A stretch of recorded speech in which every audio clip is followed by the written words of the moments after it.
product provided by Nintendo. I am finally almost at the new content in Xenoblade Chronicles X Definitive Edition. What a ride this game has been. An absolute roller coaster of emotion. Chapter 11 is in the history books. One chapter remains in the original story, but I've played chapter 12 before, back on the Wii U. So it's not going to be a surprise to me, I think, but who knows. Hello everyone, I am Jmulls, and I am on the precipice of finally experiencing new story that's not just like an affinity quest for Xenoblade Chronicles X after so many years, and I want this video to serve as a log of how I'm feeling, what I'm looking forward to when it comes to this game. It has its ups, it has its downs, it's not a perfect game, but it's a really dang good one at that. And there's a few things that I want to talk about in this video before I experience the new story proper, because I think it'll be pretty fun to have a log of what I'm thinking before I experience all this new stuff and just see how my thoughts and opinions may change with new information. There's a few things I want to cover specifically in this video. The story of Lao, the future for Xenoblade X, my overall thoughts on what could be this new content, and also Neilnail specifically, and that's kind of where I want to start off today with this video. I want to talk about Neilnail, because she is utterly fascinating to me. I've done a couple of her heart-to-hearts, and I've done 2 of the affinity missions that I believe are all that she has. Now, I am not certain on this, but I believe Neilnail originally was cut content for Xenoblade X, though I don't know if that pertains to her story or just her character model.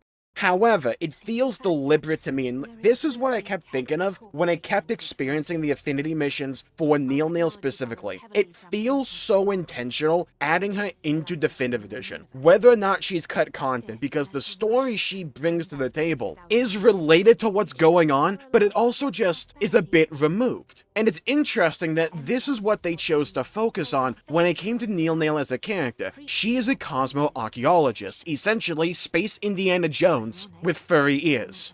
That's like kind of what her character is, and she's really dang cool. The story of Xenoblade X, it really just focuses in on Mira, and it touches upon the rest of the cosmos a little bit when it concerns like entities like the Ganglion, with a few references to Samar here and there, but when it comes to Neilnail, it almost hyper-focuses in on those elements and the strange mystery surrounding Mira. Now, even from the Wii U version of the game, we knew Mira was this weird entity, this something about this planet. There's something weird about it. There's something that makes it special. Neilnail even points out that it's bizarre how many different species of aliens have found themselves on this one planet, because that's not normal. And it just feels throughout the entire storyline and both affinity quests when it concerns Neilnail, they are focusing in on the fact that Mira itself is bizarre, but also focusing in on like expanding and developing the cosmos, and almost playing it up as if it's going to be an important thing in the future for Xenoblade X.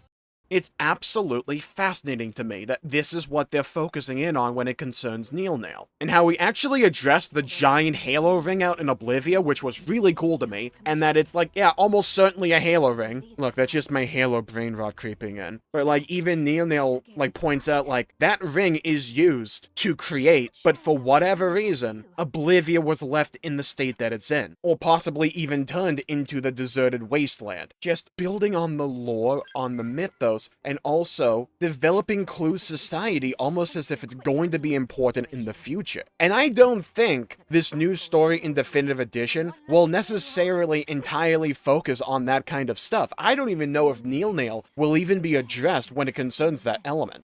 When it concerns Clue, Ancient Samar, Neilnail being the High Custodian, basically like the leader who has been cloned time and time again. We have another Clue when it comes to Celica as well. They're developing that relationship and that dynamic in Neilnail's second affinity quest. It feels deliberate to me that they're expanding the cosmos, and this is almost certainly cope on my part, but there's like parts of my brain that just go, this feels as if they're building up to X2, because I just realistically can't see this new additional story. I don't even know how long it is, but I don't think it's like terribly long. I just can't see this new story addressing every element, because the new story, and we'll get into this in a bit, seems to be addressing off the trailers Elma's old partner and the other faction of aliens that battled the ganglion that destroyed the Earth. That's what it seemingly is focusing in on. Maybe they lightly touch upon the Neilnail and the clue stuff, possibly, but I highly doubt they're able to address every lingering plot thread concerning Xenoblade X, because I know Chapter 12 in the original version of Xenoblade X has a lot of plot threads just hanging there. It's a massive cliffhanger ending that was almost like chopping at the bit for a sequel follow-up we just never ended up getting. And I don't think you can properly address all of those elements in one additional small-scale story for, say, Definitive Edition. But when it comes to Neilnail, this seems deliberately focused on almost expanding the mythos, expanding the cosmos of Xenoblade X, so that it can be even further utilized in X2. That's what it feels like to me. There was a theory I talked about after Future Redeemed came out, where they could possibly even tie in the story of Xenoblade X into the main canon of 1, 2, and 3. There's multiple ways they could do this. Either you write out any potential inconsistency between the canon as just some mystery of Mira tampering with our minds or whatever, or you just kind of take the easy route with Xenoblade 2 confirming multiple different universes exist and just say X is from one of those, and then somehow Mira transported them to the world of Xenoblade 1, 2, and 3, or the cosmos. You can do that. They can also just not do it and keep X completely separate. If it does well enough, make an X2, which I kind of hope happens a little bit, because I love this formula of game. I want to see it expanded on. We're still operating under the structure of a game that was developed for the Wii freaking U, and I would love to see what Monolith can do with this formula with way more powerful hardware. That just absolutely fascinates me. I just find the Neilnail stuff so fascinating that this is what you chose to focus in on. These elements, expanding the cosmos, developing it, fleshing it out, while also focusing in on the mysteries of Mira as if these are things that are going to be addressed at some point in the future. And it's to a point where it's if they don't address any of these elements at any point, it'll be kind of disappointing to me, because I think it's interesting, I want to see it followed up, and it would just be kind of anticlimactic if all this really amounted to was, yeah, Neilnail, pretty important, but hey, we killed a couple of skells that had clue technology in them, poggers. I really hope it gets expanded on in the future. Potentially even in the new story with Definitive Edition, but again, it's a wait and see. The new story going off the trailers seems at least like it's going to address the story of Elma specifically in her backstory, and the ghosts more so than this element of the lore. And if that is still the case, or they lightly address it, I don't know, man, I want X2. I haven't even played the new stuff yet, I can already tell I'm going to want X2 by the end of this. There's one other big element to Xenoblade X that is really picked up for me going through Definitive Edition, and that's just the overall story. It's presented in a janky way here and there. I just love it, though. I really appreciate the way this game does sci-fi, the way this game introduces and builds up on mystery and intrigue, the overall aesthetic this game has, just how big and beautiful and alien this entire world is. And also how it addresses how the survivors probably feel, and how do they react to all the things that have happened, how it's not fair how people were selected for Project Exodus. I think that's done brilliantly through the character of Lao, because he's just grief-stricken. It's not like he strongly believes that humanity has to die or anything like that. He's not a good guy, don't get me wrong, but he just represents how people can snap when you have systems and structures that exist in such a way that cause heartbreak for a lot of people, like Lao, the man who lost everything, and he was just lost. He didn't know what to do, so he latched onto the only emotion he realistically could, anger.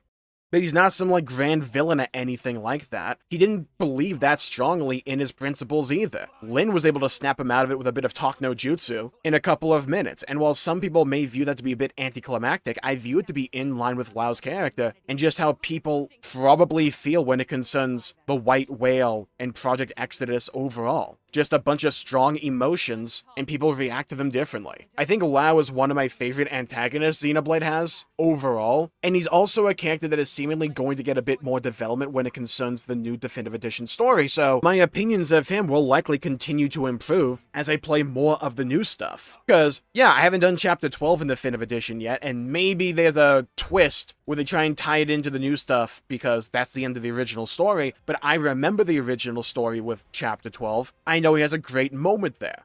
Besides having an awesome theme song, by the way. So so fun, so great. I love how dark Xenoblade X can get at times. Not just when it concerns the main story, or like, just Lao and all that, but just how brutal Xenoblade X can portray Mira to be. I think Xenoblade X does a good job of having both characters that are understandable in their motivations, but you disagree with what they're doing and they have to be stopped, but also having villains that are just absolute jabronis. They're sadistic, they're mean, they're twisted, they're brutal, and the game is willing to go that way as well. And also how it portrays death to still kind of hit hard, because while people are just losing the mimeosome and they're going back to their actual bodies and are waiting to be saved by us, the way it's presented in the game at least, is that there's no guarantee we're going to get them back. And I know the plot twist in Chapter 12, and it makes it hit all the harder. I love how X is able to ground itself in the narrative devices it has going on, and still make them feel emotional and important. It's not always told the best. The pacing can be a bit awkward, the camera work can be a bit sloppy here and there,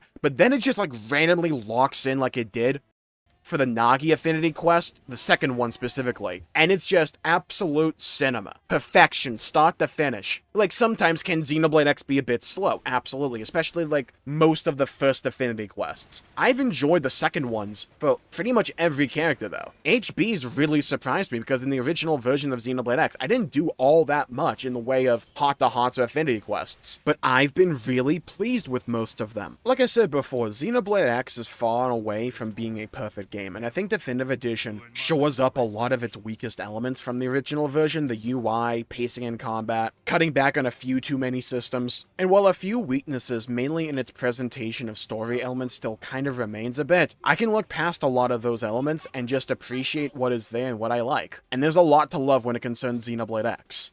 And I think what X succeeds in the most, especially on this playthrough of the story with Definitive Edition, is the mystery and the intrigue surrounding everything. And that's why I think the story has the biggest bright spots for me in comparison to, say, Xenoblade 1, 2, and 3. It's like, I love those games as well, but I love the story of X for different reasons. And it's mainly how X unravels the mysteries of Mira and introduces new mysteries along the way. At some point, those mysteries have to be paid off, which was like the original X's main weakness, is that it just blew the doors open and introduced so many more mysteries on top of everything else, and we never got a follow-up until now. So like, when it concerns the new stuff, who knows what it addresses? I mean, I imagine some people do because they probably have played it, but I'm just absolutely fascinated by what this new content is going to choose to focus in on and what it's going to reveal.